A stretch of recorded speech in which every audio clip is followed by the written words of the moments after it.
ഇന്ന് സ്നേഹത്തിന് മാത്രമല്ല ചിലർ സമ്പത്തിൽ വരെ വേർതിരിവാ. ചില മക്കൾക്കൊക്കെ കണ്ണായ സ്ഥലം ആദ്യം എഴുതി കൊടുക്കും. മരിച്ചു കഴിഞ്ഞിട്ടേ ഇത് ആരും അറിയൂ, മക്കൾ അറിയൂ. ബാക്കിയുള്ള മക്കൾ ആ വാപ്പാന്റെ ചതിയും ഉമ്മാന്റെ ചതിയും ആലോചിച്ച് മനസ്സ് ബേജാറായി ജീവിക്കുന്നുണ്ടെങ്കിൽ കബറിൽ പോലും സ്വൈര്യം കിട്ടൂല. അള്ളാന്റെ ഹബീബ നബി തങ്ങൾ വെറുതെ പറഞ്ഞതല്ല. ഒരു മനുഷ്യൻ ജീവിക്കുകയും പടച്ചോനെ ഭയപ്പെടുകയും നിസ്കരിക്കുകയും നോമ്പ് നോൽക്കുകയും അള്ളാഹുവിന് കീഴ്പ്പെട്ട് ജീവിക്കുകയും ചെയ്തൊരു വ്യക്തി മരണസമയത്ത് അവന്റെ അനന്തര സ്വത്തിൽ എന്തെങ്കിലും അന്യായം കാണിച്ചിട്ടുണ്ടെങ്കിൽ, അവന്റെ മക്കൾക്കിടയിൽ വേർതിരിവ് കാണിച്ചിട്ടുണ്ടെങ്കിൽ, ഇല്ലാ ദഖലന്നാർ, ആ വാപ്പയുമേ നരകത്തിലായിരിക്കും. ആ വാപ്പയുമേ നരകത്തിലായിരിക്കും. ഇത് ഹക്കായ നിലക്ക് മക്കൾ നല്ല നിലക്ക് നോക്കിയിട്ടും ഒരുത്തം മണിയടിച്ചു വരുമ്പോ ആ മക്കൾക്ക് വേർതിരിവ് കാണിച്ച് എഴുതി കൊടുക്കുന്നവനെ പറ്റിയാട്ടോ പറഞ്ഞത്. അല്ലാതെ ആയ കാലത്ത് ഉമ്മാനെയും വാപ്പാനെയും എന്തോ കണ്ട് ചവിട്ടിത്തേച്ച് ഇറങ്ങിപ്പോയിട്ട് അവനാന്റെ സൗകര്യം മാത്രം നോക്കുന്ന മക്കളെ പറ്റിയല്ല.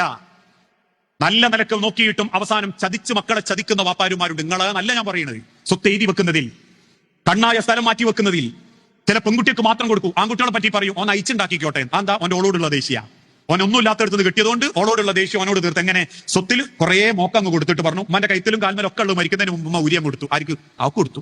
മാരങ്ങനെ കൊടുക്കുന്നതിനല്ലോ. പെൺകുട്ടിക്ക് മാത്രം കൊടുക്കരുത്. ആൺകുട്ടിക്കും പെൺകുട്ടിക്കും ഇസ്ലാം പഠിപ്പിച്ചൊരു കണക്കുണ്ട്. അത് അനന്തര സ്വത്തിന്റെ നിയമ, ഫറായിദ് നിയമ. ആ നിയമത്തിൽ നിങ്ങൾ എന്തെങ്കിലും അന്യായം കാണിച്ചാൽ ദഖലന്നാർ, നരകത്തേക്ക് പോകേണ്ടി വരും. ഇനി അഥവാ വാപ്പനിമ്മനെ സ്നേഹിക്കുന്ന മക്കൾ ആദ്യം ചെയ്യേണ്ടത് എന്താ? മരണപ്പെട്ടതിന് ശേഷം അനന്തര സ്വത്ത് വീതുള്ളൂ.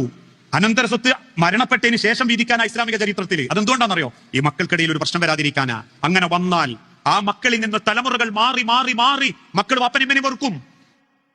ഇന്ന് വെറുക്കുന്നുണ്ട്. 3 മധ്യസ്ഥം ഞാൻ ഇപ്പൊ കഴിഞ്ഞു. 3ാമത്തെ തലമുറയില്. എന്താ കാരണം?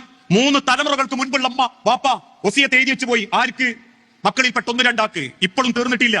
3 തലമുറകൾക്ക് ഇപ്പറുള്ള പേരക്കുട്ടികൾ വരെ തമ്മിപ്പിണങ്ങില്ല. 8 കുടുംബം. ഇതിലാരാ ഉത്തരവാദി? അതുകൊണ്ടാ മരിച്ചിട്ട് അനന്തര സ്വത്ത് വീതിക്കേണ്ടത് പറയുന്നത്. ജീവിച്ചിരിക്കുമ്പോഴല്ല. അത് കൊടുക്കുകയാണെങ്കിൽ പോലും മറ്റുള്ളവരോട് അതിന് ബോധ്യപ്പെടുത്തി കൊടുക്കണം. അതൊന്നും പറഞ്ഞാൽ തീരാത്തത്. അത് പറയാൻ തന്നെ വേണം ഒരു ദിവസം അനന്തര സ്വത്ത്. അത് പറയുമ്പോൾ ചിലർക്ക് കിട്ടാനുള്ളതിനെ പറ്റിയ ധാരണ ഉണ്ടാവും, കൊടുക്കാനുള്ളതിനെ പറ്റിയ വലിയ ധാരണ ഒന്നും ഉണ്ടാവില്ല. ആ അനന്തര സ്വത്തിന് വാപ്പയും മരിച്ചാൽ എന്താ ചെയ്യേണ്ടി? ആദ്യം അവർക്ക് കടമുണ്ടോ ആ സ്വത്ത് വിറ്റിട്ട് തികയുന്നില്ലേ മക്കൾ കൂട്ടണം. എന്നിട്ട് ആ കടം വാപ്പാന്റെ വീട്ടിൽ കൊടുക്കണം, ഉമ്മാന്റെ വീട്ടിൽ കൊടുക്കണം. ഖബറിൽ അവർക്ക് സമാധാനത്തോടെ കിടക്കാൻ.